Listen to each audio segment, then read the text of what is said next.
कोशिशों में कामयाब नहीं होने देंगे दुश्मन की। आप हमारे साथ मौजूद रहिएगा। आबिद लतीफ़ साहब भी हमारे साथ मौजूद है, उनको भी शामिल गुफ्तगू करते हैं। आबिद लतीफ़ साहब, बड़ी अहम प्रेस कॉन्फ्रेंस की गई है DGISPR की जानिब से। एक तो 9 मई करने वालों को ढील दी जाएगी तो इंतशार फैलेगा, वाज़े पैगाम दे दिया गया है कि कैफरे किरदार तक पहुँचाया जाएगा।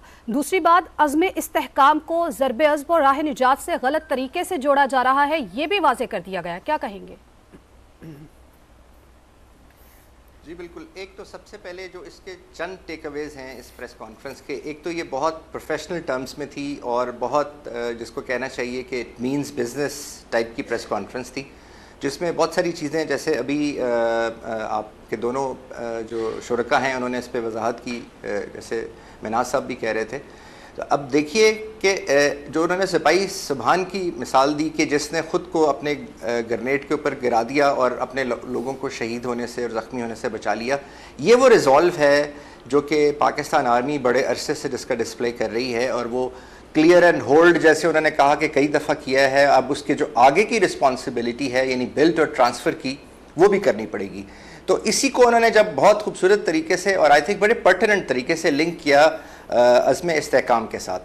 अज़्म इस्तेहकाम के कॉन्टेस्ट को आई थिंक क्लियर करना बहुत ज़रूरी था, क्योंकि इसको कोई एक काइनेटिक ऑपरेशन समझा जा रहा था जिसमें कि नो गो एरियाज़ को ख़त्म करने के लिए शायद एक और ऑपरेशन था, जिसमें लोगों को के अंदर ये प्रोपेगेंडा किया जा रहा था कि अब फिर जो है वो खुदा न खास्ता जो एक पॉलिसी होगी जिसमें घर गिरा दिए जाएंगे और एक डिस्ट्रक्शन होगी और आप लोगों को इविक्ट कर दिया जाएगा, और इंटरनल IDPs की तरफ एक प्रोपेगेंडा किया जा रहा था।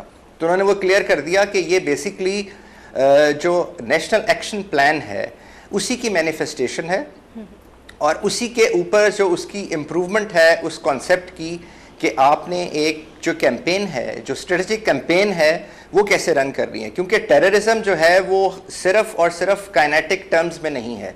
टेररिज्म जब आपकी आइडियोलॉजी का, जब आपकी सोसाइटी का, जब आपके जो है आप कह लीजिए कि रोज़मर्रा की चीज़ों के अंदर जो आपकी सोच है, जब उसका हिस्सा बन जाए तो आपने उसको कम्प्रिहेंसिवली हैंडल करना है। फिर एक डिपार्टमेंट खाली कैनेटिकली उसको हैंडल नहीं कर सकता। तो इसकी तरफ बहुत खूबसूरत तरीके से आई थिंक हाईलाइट किया गया उसको। और जो दूसरी चीज़ है वो हमारी कंट्री के अंदर आप देखिए कि ना सिर्फ ये कि डिजिटल टेररिज्म हो रहा है, बल्कि लोगों को बहुत एक तरीके से हमारी आवाम को, हमारे लोगों को एक डीमोरलाइज करने की कोशिश भी हो रही है एक बड़े अरसे से, जिसमें ये मतलब जिसको बार बार ये कहा जा रहा है कि यहाँ पे पॉलिटिकल क्राइसिस है, इकोनॉमिक क्राइसिस है और सिक्योरिटी का क्राइसिस है। गो के सब क्राइसिस हैं, लेकिन ये सब वो क्राइसिस हैं कि अगर कौम का रिजॉल्व हो और चीज़ें क्लियर हो जाएँ तो ये हफ्ते 10 दिन 15 दिन या whatever is the time period उसमें ये सॉल्व हो सकते हैं। असल जो क्राइसिस है वो आई थिंक परसेप्शन का और मॉरलिटी का क्राइसिस है। तो उसको एड्रेस करना और एक अच्छा एक नैरेटिव बिल्ड करना, उस नैरेटिव के थ्रू इन सारी चीज़ों को आई थिंक आगे लेके जाना और आवाम को और लोगों को बताना कि एक्चुअली नज़र कुछ आता है और दिखाया कुछ जाता है। और क्योंकि ये इंफॉर्मेशन वॉरफेयर का ज़माना है, ये डिसेप्शन का ज़माना है, फेक न्यूज़ का ज़माना है, तो उस पर बिल्ड किया जाता है। अब जो प्रोपेगेंडा करने वाला है, जो डिजिटल टेररिज्म में प्रोपेगेंडा करता है, वो इसका तरीक़ाकार यही है कि वो एक कोई आयोटा ऑफ ट्रुथ ढूंढते हैं, उसको लेके उसके ऊपर उसको रिपीट किया जाता है, उसके ऊपर एक कहानी बना के, फिर उस कहानी को रिपीट करने के साथ साथ उसको इतना प्रोपोगेट किया जाता है कि लोग उसको सच समझने लग जाते हैं। और सच ज़्यादातर वो समझते हैं जो लेनिन की ज़बान में, जिनको हम यूज़फुल इडियट्स कहते हैं, यानी जो कि पूरी चीज़ को नहीं समझते बल्कि उसका एक जुज़ लेकर, और जो चीज़ उनको बताई जाती है, जैसे इस्लाम भी कहता है, कुरान ने बार बार कहा है कि तहकीक के बगैर तुम किसी चीज़ को मत तस्लीम करो। तो वो एक सारा कुछ होता है। इसके साथ साथ अगर आप ये देखें तो एक बहुत और जो चीज़ पॉइंटर जिसकी तरफ इशारा किया गया वो ये था कि हर चीज़ को पोलिटिसाइज जो है वो एक लेवल तक आई थिंक अगर हो तो वो पॉलिटिकल एक्टिविटी में आता है और पॉलिटिकल पॉजिटिव एक्टिविटी है। लेकिन अगर उसको बहुत ज़्यादा उन चीज़ों को जो कि नेशनल सिक्योरिटी से लिंक्ड हैं, जो कि लोगों की बका से लिंक्ड हैं, लोगों के एक रवैयों से लिंक्ड जिन चीज़ों का ताल्लुक है, अगर आप उसको बहुत पॉलिटिसाइज कर देंगे और इतने ओपिनियंस ले आएंगे, इतने ओपिनियन हो जाएंगे, तो लोग ओपिनियन लेस हो जाएंगे। फिर वो हर बंदा सिर्फ वही ओपिनियन फॉलो करेगा जो उसको सूट करेगा।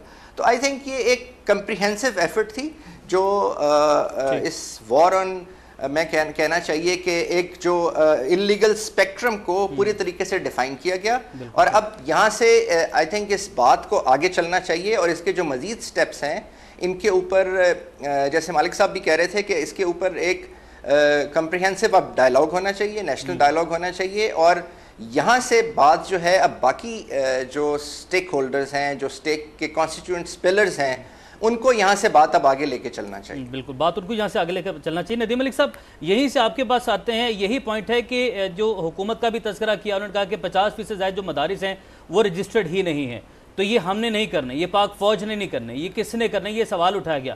تو پھر یہی سوال ہے کس نے کرنے؟ حکومت کو بھی اپنا کام کرنا ہوگا، سب کو مل کر ایک پیج پر آنا ہوگا، تاکہ بہت سارے ہمارے جو دشمن ہیں، فزیکل جو انہوں نے کہا کہ ٹیررزم ہے، تو ڈیجیٹل ٹیررزم بھی ہو رہی ہے، بہت سارے محاذ پر پاک فوج اس وقت لڑ رہی ہے۔ دیکھیے کہ مدارس کی رجسٹریشن فوج کی مدد کے بغیر نہیں ہو سکتی، ذمہ داری سویلین گورنمنٹ کی ہے، لیکن جب تک فوج اس کے ساتھ سپورٹ نہیں کرے گی یہ کام آگے نہیں بڑھ سکتا۔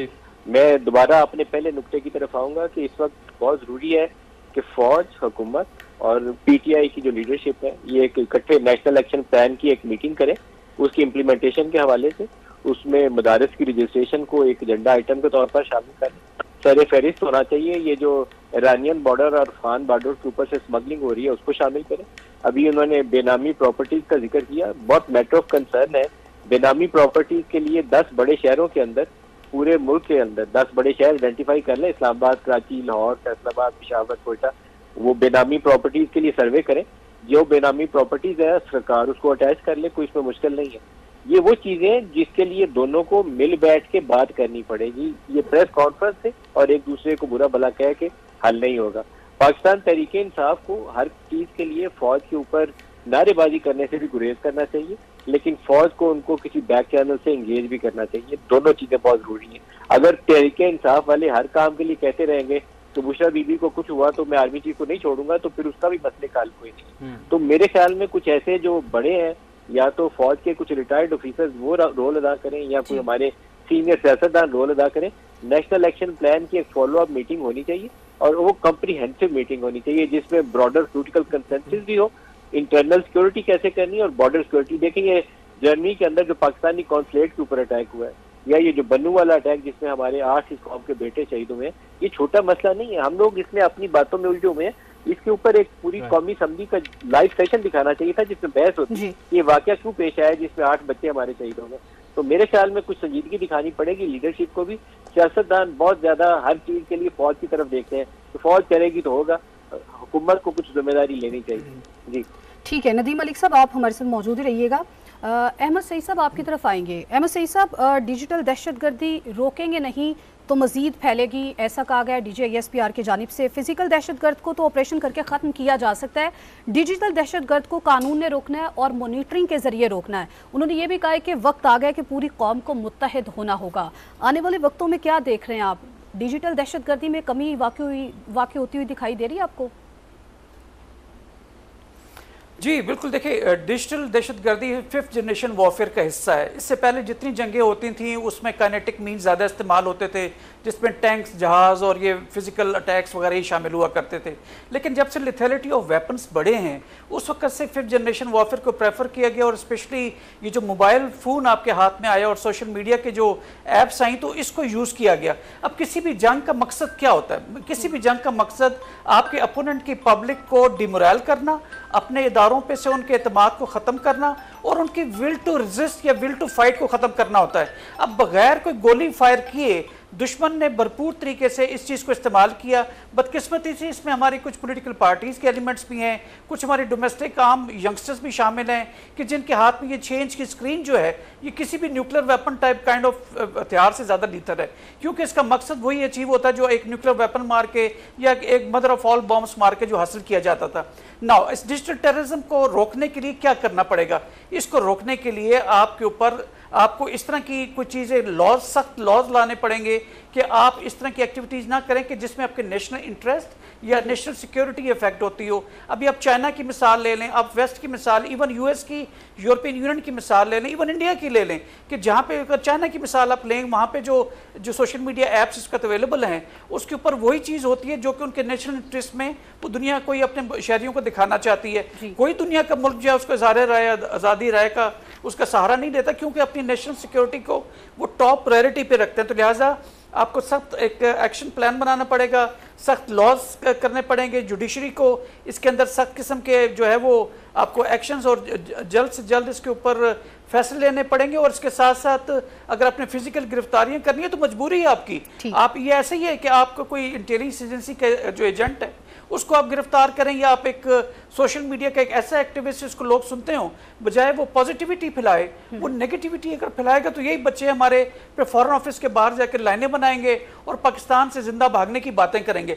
तो लिहाजा इंटरनेशनली आपकी इमेज जब इस तरह से हो जाएगा तो ना आपकी इन्वेस्टमेंट यहाँ पे आएगी, ना डोमेस्टिकली लोग यहाँ पे इन्वेस्ट करेंगे। अल्टीमेटली क्या होगा, हम बैंक डिफॉल्ट की तरफ जाएंगे और दुनिया में जो कमिटी ऑफ नेशंस में हमारी जो एक वॉइस है यूनाइटेड नेशंस में जो सेलिब्रेटेड हुआ करती थी वो डेंटेड होगी। तो लिहाजा हमारी वॉइस में एज अ कौमी वकार में, एक कौमी बका में, एक नेशनल वहदत के अंदर उसमें शदीद किस्म का डेंट पड़ता चला जा रहा है। हमें इसको जल्द से जल्द रोकना है, जिसके लिए जैसे नदीम साहब ने फरमाया कि हमें एक नेशनल एक्शन प्लान को दोबारा से रिविजिट करना पड़ेगा। जो पिछली गवर्नमेंट के लोग थे जो इसके 14 पॉइंट्स उन्होंने चार्ट डाउन किए थे उसको दोबारा से रिविजिट करें, या उसके बैठ के ऊपर एक लाइमल बनाएंगे। पॉलिटिक्स किस चीज़ का नाम है? Politics is the name of engagement. आप इसको डाइवर्जेंस के ऊपर जा रहे हैं। जब तक आप कन्वर्ज नहीं करेंगे नेशनल सिक्योरिटी के ऊपर तो फिर इस तरह के बयानिए, इस तरह के प्रोपेगेंडा बढ़ता चला जाएगा। तो मैं समझता हूँ कि आज जो DGSPR ने बात की है, दोस्त में उस तरह की बात कोई इशारा तो नहीं है कि वो सारी पॉलिटिकल पार्टीज़ को जो डाइवर्जेंट जा रही है उनको भी लेके बैठेंगे, लेकिन मेरे ख्याल में दुश्मन को देखते हुए, उसके चालों को देखते हुए हमें कन्वर्जेंस की बात करनी चाहिए, हमें एक पेज पर आने की बात करनी चाहिए। उसमें पॉलिटिकल पार्टीज़ कि जिनके पीछे लोगों की सपोर्ट है उनको भी इसको चीज़ को सीरियसली देखना चाहिए, बजाय इंडिविजुअल्स के ऊपर अटैक करने के, इदारों पर अटैक करने के बजाय आप देखें, आप सोचें समझें कि हमारे बच्चों का मुस्तकबिल किधर जा रहा है, हमारे बच्चे क्यों मायूस हो रहे हैं अपने इदारों से। तो लिहाजा ऐसा होलसम, जैसे DGSPR ने कहा कि as a whole of a nation response generate करने की ज़रूरत है, इसमें मल्टी आपकी एजेंसीज और मल्टी प्रॉन्ग जो अप्रोचेस लेके जाने की ज़रूरत है। तो मैं समझता हूँ कि दिन दूर नहीं है, दोनों पॉलिटिकल पार्टीज़ को भी, आर्म फोर्सेस को भी, तमाम को ये अंदाज़ा है कि हम सबको मिलकर बैठ के सबको मिलकर एक पेज पर इकट्ठा होने की ज़रूरत है। आबिद साहब, इसी पॉइंट को आपकी तरफ लेके आएंगे। आपको लगता है कि एक एलिमेंट ये भी हो सकता